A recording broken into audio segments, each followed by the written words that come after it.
Initiation into Hermetics by Franz Barden.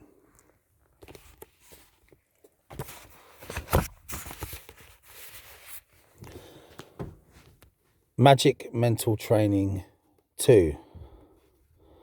On the first step of our magical mental training, we have learned how to control and master our thoughts. Now let us go on to teach you how to raise the capacity of mental concentration in order to strengthen the willpower. Put some objects in front of you, say a knife, a fork, a cigarette case, a pencil, a box of matches, and fix your eyes on one of these objects for a while. Try to remember their shapes and colours exactly. Then close your eyes and endeavour to imagine a certain object plastically, in exactly the same form as it is in reality. Should the object vanish from your imagination, try to recall it again. In the beginning, you will be successful in this experiment for a few seconds only. But when persevering and repeating this exercise, the object will become more distinct and reappearance and disappearance will take place more rarely from one exercise to the next one. Do not be frightened by initial failures, and if you feel tired, change to the next object. At the beginning, do not exercise longer than 10 minutes, but after a while, you may extend the exercise up to half an hour, little by little. In order to check disturbances, use the string of beads or knots described in the chapter about auto-suggestion. Move one bead at every disturbance or interruption, so you will be able later on to state how many disorders happen in the course of an exercise. The purpose of the exercise is accomplished if you can hold on to one object without any interruption for 5 minutes. If you have got to this point, you may pass on imagining the objects with your eyes open. Now, the objects ought to make the impression of hanging in the air and be visible before your eyes.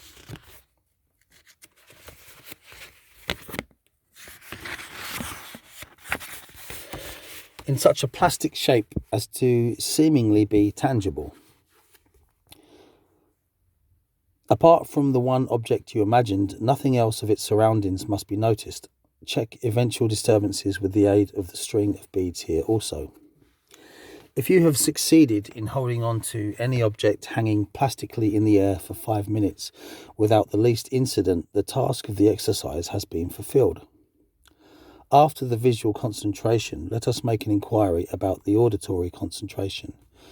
At the beginning, the creative imagination has to perform a certain role. It is, as it were, impossible to say. Imagine the ticking of a clock or something like that, because the concept of imagination generally involves a pictorial representation which cannot be said about the auditory concentration exercises. For the sake of a better understanding, we ought to say, imagine you hear the ticking of a clock, therefore let us employ this kind of expression. Now do imagine you are hearing the ticking of a clock on the wall. You will succeed in doing so only for a few seconds at the beginning, exactly as in the foregoing exercise. But persisting in your exercise, you will hear the sound more and more distinctly without any disturbance. The string of beads or knots will benefit here also for checking the disturbances. Afterward, try to listen to the ticking of a pocket watch or a wristwatch, or the chime of bells tuned in various harmony. You may also practice other auditory concentration experiments such as the sound of a gong, the different noises of hammering, knocking, scratching, shuffling, thunderclaps, the soft rustling of the wind increasing to the howling of the storm, the tunes of a violin or a piano and other instruments. When doing these exercises, it is most important to keep within the limits of auditory concentration, not allowing for pictorial imagination. Should such an imagination emerge, you must banish it immediately. Never must the chiming of the bell provoke the imagination of the bell itself. This exercise is completed as soon as you are able to keep this auditory imagination for 5 minutes.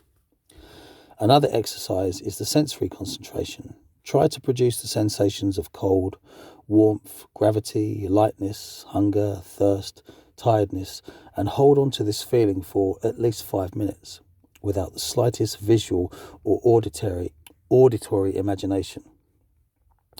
If you have acquired the faculty of concentration in such a degree as to be able to produce any sensation you like and hold it fast, you may pass on to the next exercise. Now let us throw some light upon the olfactory concentration. Imagine you are smelling the scent of various flowers such as roses, lilacs, violets, or other perfumes, and hold on to this imagination without allowing any pictorial image of the respective flower to emerge. Try to practice the same with disagreeable smells of different kinds. Exercise this kind of concentration until you will be able to imaginarily bring about any scent at will and keep it for 5 minutes at least. Our last exercise will deal with the taste concentration.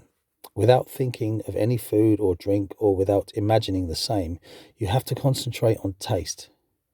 Choose the thumping sensations of taste such as sweet, bitter, salt, and acid to begin with. Having got a certain skill herein, you may carry out an experiment on the taste of diverse spices at the discretion of the novice.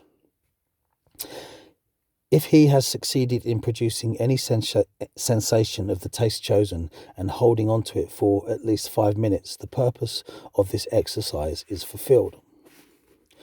You will state that one or the other of the trainees will meet with smaller or greater difficulties in practicing these concentration exercises. This means that the cerebral function with respect to the concerned sense has been neglected or imperfectly developed. Most of the teaching systems only pay attention to 1 or 2, at best to 3 functions. Concentration exercises performed with all the 5 senses strengthen your mind, your willpower, and you learn not only to control all senses, but also to develop and finally master them perfectly. A magician's senses must all be developed equally, and he must be able to control them. These exercises are of paramount importance for the magical development, and should therefore never be omitted.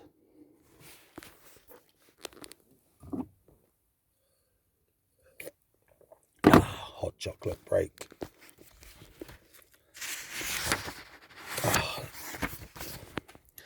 Magical psychic training 2. In the first phase, the pupil has learned how to practice introspection. He has recorded his good and bad properties in accordance with the 4 elements and has divided them in 3 groups. This way, he has made 2 soul mirrors, a good white one and a bad black one. These 2 soul mirrors represent his psychic character. Now he must find out from these records which elemental powers on the good as well as the evil side are prevailing in him, and endeavour to establish the balance of these elemental influences at all events. Without a balance of the elements in the astral body or in the soul, there is no possible magical progress or rise. Consequently, we must next turn on this step to establish this psychic equipoise. If the magician novice disposes of a sufficient amount of willpower, he may pass on to master the passions or qualities which exercise the greatest influence on him. Should he not own a sufficiently strong volition, he may start from the opposite side by balancing the small weaknesses first and fighting against greater faults and weaknesses bit by bit until he has brought them under control. For mastering the passions, the scholar is offered 3 possibilities. 1. Systematical utilization of auto-suggestion in the way we described previously. 2. Transmutation of passions into the opposite good qualities attainable through auto-suggestion or respectively through repeated meditations on and continuous assurance of the good qualities. 3. Attention and volition. By using this method, you will not allow for any outbreak of the passion, fighting it right in the bud. Evidently, this method is the most difficult and appropriate for people only disposing of a good deal of volition or willing to achieve a strong willpower by fighting against their passions.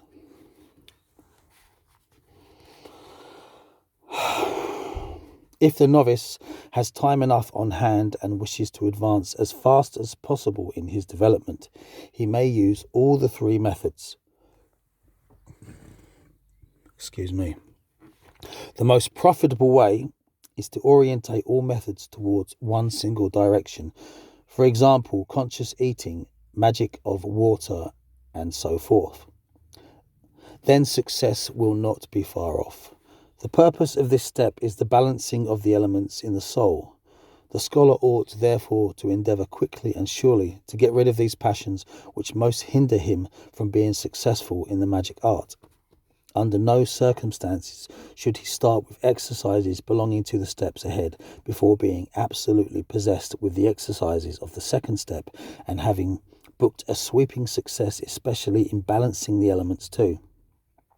The refinement of character should be aspired after during the entire course, but as early as on this level, faults rapidly gaining ground and bad qualities handicapping development in a higher order ought to be eradicated.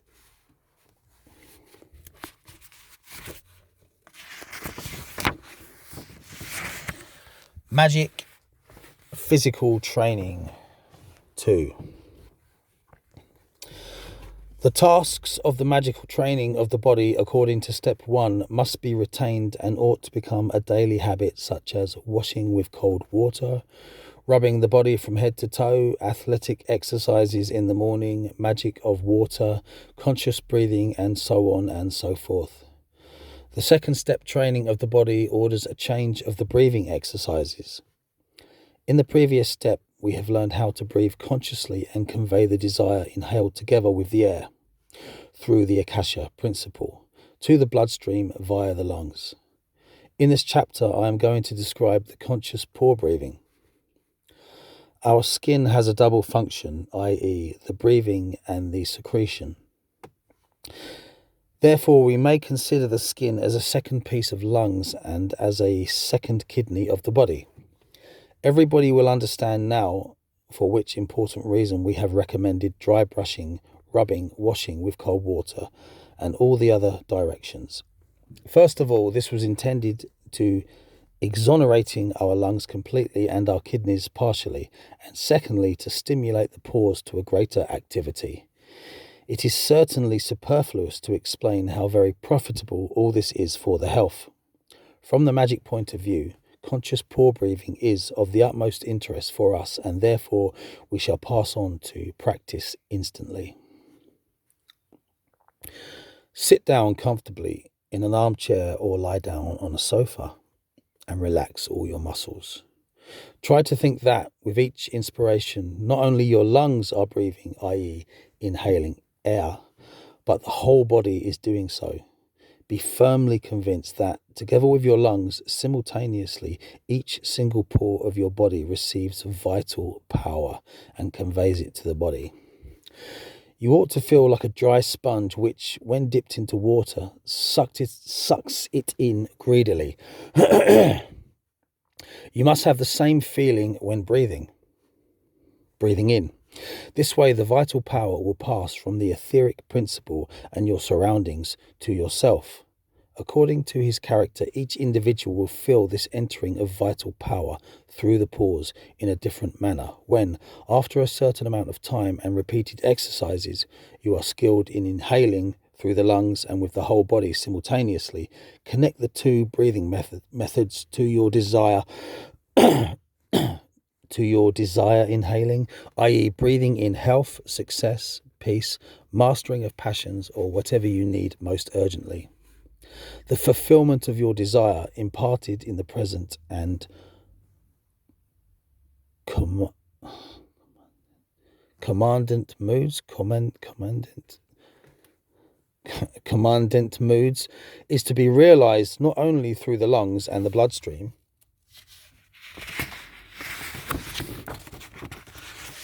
but through your whole body. Need to plug the phone charger in. Getting a notification there.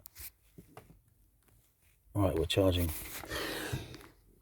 If you have attained a certain skill in this experiment, you may also influence exhaling magically by imagining that at each breathing out you are secreting the opposite to your desire, such as weakness, failure, trouble, and so on. If you have succeeded in exhaling and inhaling through your lungs and your whole body, this exercise is completed. The next exercise will deal with the control of your body. It needs a great skill to sit quietly and comfortably, and therefore it is necessary to learn how to do it. Sit down on a chair in such a way that your spine remains straight. At the beginning, you are allowed to lean on the back of the chair. Hold the feet together so that they form a right angle with the knees. Sit relaxed without any strain of the muscles. Both your hands resting lightly on your thighs. Set an alarm clock to run off after 5 minutes. Now close your eyes and watch your whole body. At first, you will notice that the muscles are becoming restless in consequence of the nervous stimulus. Force yourself as energetically as you can to preserve to sit quietly. However easy this exercise seems to be, as a matter of fact, it is rather difficult for a beginner. If the knees tend to separate constantly, you may tie the feet together with a towel or a string to begin with. If you are able to sit without jerking and any special effort for 5 minutes, each new exercise has to be extended 1 minute longer. If you have managed to sit at least for half an hour quietly, comfortably, and without any trouble, this exercise will be finished. When you have arrived at this point, you will state that there is no better position for the body to relax and to rest. Should anyone wish to use these exercises of physic carriage for the purpose of developing the willpower, he may make out various carriages at his own discretion, providing he be able to sit relaxed and comfortable, without any disturbance at all, for a full hour.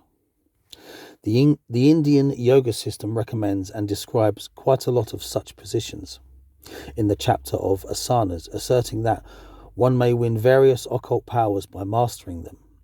It must be left undecided whether it is on the strength of these positions of the body, asanas, that such powers are set free. We need a certain position for our magic development, no matter which one, the simplest being that which we described above. It is meant to reassure the body and strengthen the willpower.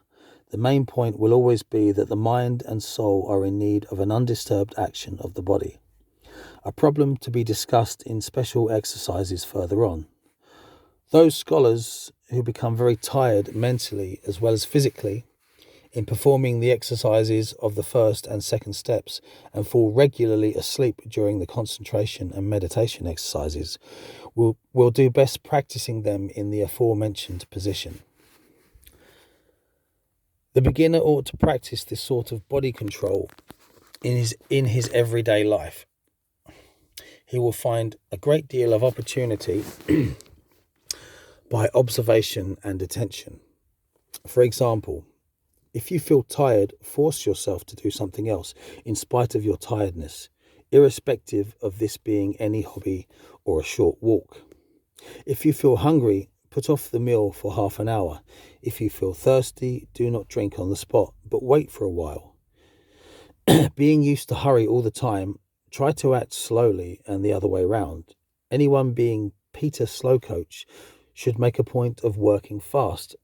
It is entirely up to the scholar to control and force body and nerves by willpower. This is the end of the second step exercises.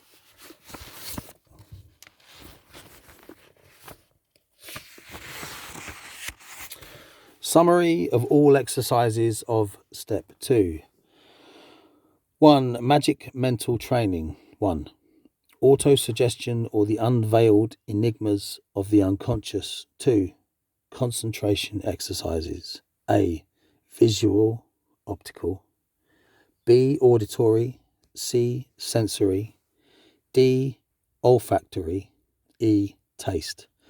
Exercises concerning the elimination of thoughts, negative state, are continued and deepened here. 2. Magic psychic training. Mago astral balance with respect to the elements, transmutation or refinement of character. A, by fight or control. B, by auto-suggestion. C, by transmutation or transforming into the opposite quality. 3. Magic physical training. A, conscious pore breathing. B, conscious position of the body, carriage. C, body control in everyday life at will. Before falling asleep, the most beautiful and purest ideas are to be taken along into the sleep. End of second step.